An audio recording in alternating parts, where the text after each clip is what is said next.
Hey folks, well today we're finally going to discuss the best and worst performances from season 10 of American Idol. I know some of you are saying, wasn't that show over like weeks ago?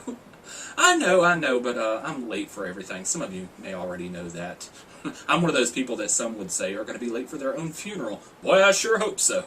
That's one thing I would love to be late for. Anyway, for the past few seasons I've done a best and worst video, and I've had a list of 10, and I've done separate videos for them, but this season I think I'm going to shorten the list down to 5 and put them in the same video, mainly because most of the performances were good. I don't think the divide was big enough between the best and the worst to really come up with a list of 10 now. I think I had to struggle last year to come up with the best performances, and now I don't even remember half of them, so this year we're going to cut the list down to 5. You can put 10 if you want to, though.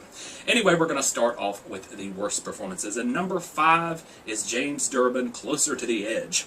Now this was towards the end of James's run, and I think it might be what finally derailed him, because for several weeks before this, the judges were talking about he was in it to win it, and he was the one to beat, and I think he thought he had a free pass to come out and do whatever he wanted, so he came out with no sleeves and messy hair. I think he was trying to look like a rock star, but he ended up looking more like a couch potato that just rolled out of bed and decided he wanted to become a rock star, and so I thought it was a screechy, horrible mess. Jimmy Iovine gave it an 8. We know how Jimmy Iovine's grading system worked. He said, James has been running about a 10, and this week he was about an 8.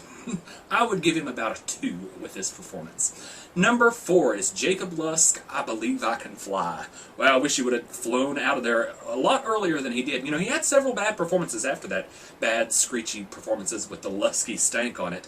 But this one really stands out to me as one of the worst, because it was really early in the season, and it was a song that should have been right up Jacob's alley, you know, a gospel song. He had formerly been a church singer, so it should have been right up his alley, and it was almost unrecognizable the way he screeched his way through that song.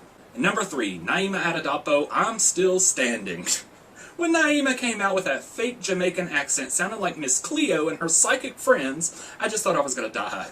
I can't believe that she actually thought that was a good idea to come out with a fake accent, especially when she started out talking in a fake accent. You know, singing it is one thing, but it's very hard to take somebody seriously when they're talking in a fake accent. You know, if I came on here talking in a fake accent, people would laugh. They would think it was funny. They would think it was serious. So it was hard to take Naima seriously, and she did sound like Miss Cleo, didn't she? I was expecting her to say, call me now for your free reading. You walk around looking like a pauper while he walks around looking GQ. I used to love those Miss Cleo commercials. I even named my cat after Miss Cleo.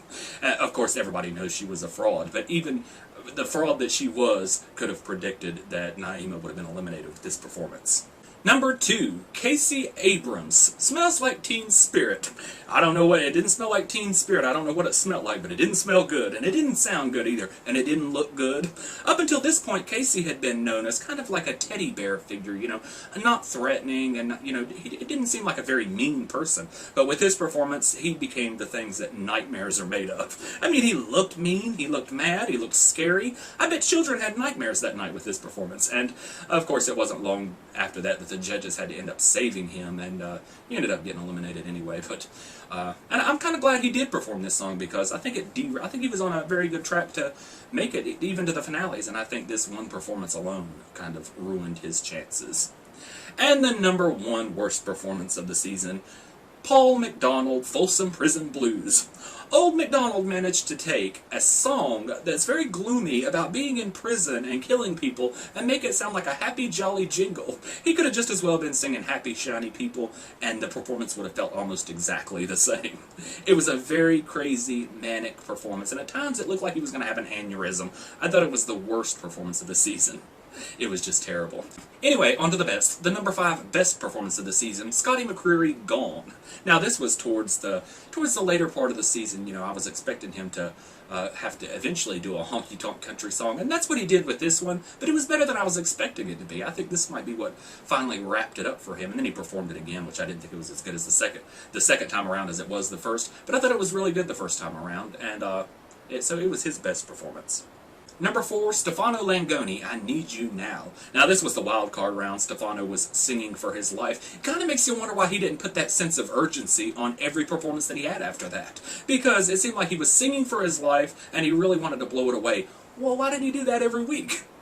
I don't understand that, but he sang his face off in this performance, and it was really good. So it's not a surprise that he got a wild card spot. I just don't think a lot of people take the wild cards as seriously as they used to back in the days of Clay Aiken, because it seemed like he was had an uphill struggle the entire time. Not to mention that he spent too much time listening to Jimmy Iovine, and I've even heard him say in interviews, now Jimmy liked me. He thought Jimmy liked him. No, Jimmy liked James. Jimmy liked Scotty. Jimmy did not like Stefano.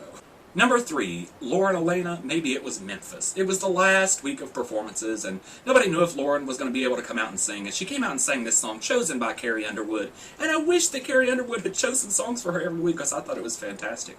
I thought it was her best performance, and if she had peaked a little bit earlier, I believe she may have won, but I think the problem was that she waited until the last minute to peak, and then by that time most people have already made up their minds. And so Scotty had tied it up a couple of weeks before that, but I was still hoping she would win, but she didn't. Number 2 is James Durbin, Maybe I'm Amazed, the only person to make it on the best and worst list. Now, I thought this was his best performance early in the season. You know, he was getting a lot of comparisons to Adam Lambert because he screamed so much. I hear those two don't really like each other now, because apparently Adam took some jabs at Stefano in an interview, not Stefano, but James in an interview, and James took some jabs back. And so it's kind of like a fan war going on between their fans, too. So I don't know what's going on with that, but he was getting compared to Adam with the screams. And he needed to prove that he really could sing, and he did it very early in the competition. I think it's the same thing like with Pia Toscano.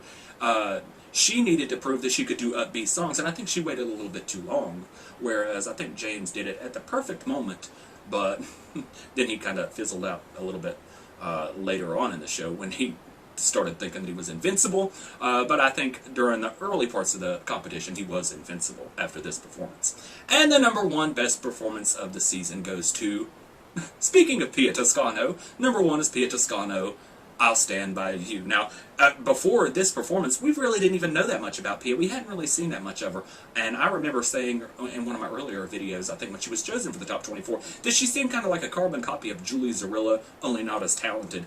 Boy, she proved me wrong right there at the beginning of the top 24 in her first performance, and that's when she peaked. And I think her problem was after that she waited too long to do something upbeat, and plus she spoiled her upbeat performance a week before she did it, so there was really no surprise in it, and some people that weren't that excited about it. But I thought she was perfect with this performance, and it really is what made her elimination seem so shocking, because, you know, there had been other good performances of the season, but none as good as that one. So anyway, that's my 5 best and worst of the season. Feel free to leave yours in the comments, or a video response would be nice. Some of you may be asking why I don't have Haley Reinhart in my 5 best performances. Now, I've had a few comments and emails even of people telling me that my top 5, or my top 10 should contain House of the Rising Sun, Benny and the Jets, like 4 or 5 Haley songs. Anybody that's watched me knows that I didn't like any of those performances. And it doesn't have anything to do with being biased. Some people might say I'm biased, but being biased would have been if I'd stacked the top 5 worst completely full of Haley Reinhart, which I briefly thought about doing, but that wouldn't have been fair. So, it's called an opinion, you know. I didn't like her performances. Some people might have put Scotty McCreery in their worst performances and had none of his in the top 5 best. So, it's called an opinion, you know. We all have them. But anyway, so that's my best and worst. And maybe, you know, in the next couple of weeks, I'm not going to say tomorrow, because you know how my tomorrows are. They end up being 2 or 3 weeks later. But maybe I'll do another video looking back at this season, and looking back at all the seasons. I know I'm going to do a best and worst of all time over the next whenever. But I want to do one looking back at this season and talking about what they can do to change next season and make it better, because I thought this season was great, but it was very infuriating at times the way things happen, and the judges were just completely terrible. Hopefully they won't be back. Randy said that all the judges will be back. Of course, he said the same thing last season. He said that Simon Cowell would be back. Randy just says whatever he thinks is going to go on at the time. Like, before the season started, he said it was going to be a girls' year, and then he said it was going to be a guys' year, then he said it was going to be a girls' year again, then he said James was going to win. Randy changes his mind whichever the way public opinion's going. It's like a politician. So anyway, that's it for today. I'll see you folks later, and leave your list down in the comment section or in a video response. Bye.